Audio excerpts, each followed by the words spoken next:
अस्सलाम वालेकुम students, hope so you are fine at home. Students, next हमारा question है question number 6। The price of one ball is 5। एक बाल की जो प्राइस है वो है, एक बाल है हमारे पास, उसकी प्राइस है 5।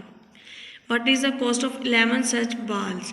इस तरह की जो 11 बाल्स हैं उनकी प्राइस क्या होगी। हम 5 का टेबल जो है वो रीड करेंगे 11 तक, उसका जो आंसर आएगा उसको यहाँ पे राइट करेंगे। इसको हमें नोटबुक्स पे करना है, नोटबुक्स पे करना है। The price of one ball 5 rupees, the cost of 11 balls, ये हमने फाइंड करना है। ये हमारे पास 11 बॉल्स हैं, ठीक है। 11 बॉल्स को मल्टीप्लाई हमने करना है 5 से। इसको जब मल्टीप्लाई करेंगे 5 1 जार 5, 5 1 जार 5, यह आंसर आ गया हमारे पास 55। अगर हम इधर करते हैं टेबल से, तो ये 11 का 5 का टेबल 11 तक रीड करेंगे तो ये भी आ जाएगा 55। अब हम देखते हैं, काउंट करते हैं।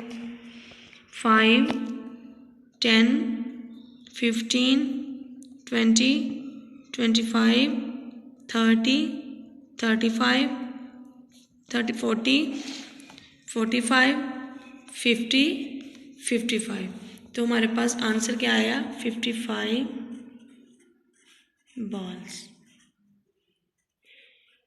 बॉल्स हमने निकाली थी, कितनी आएंगी, ये हमारा आंसर है।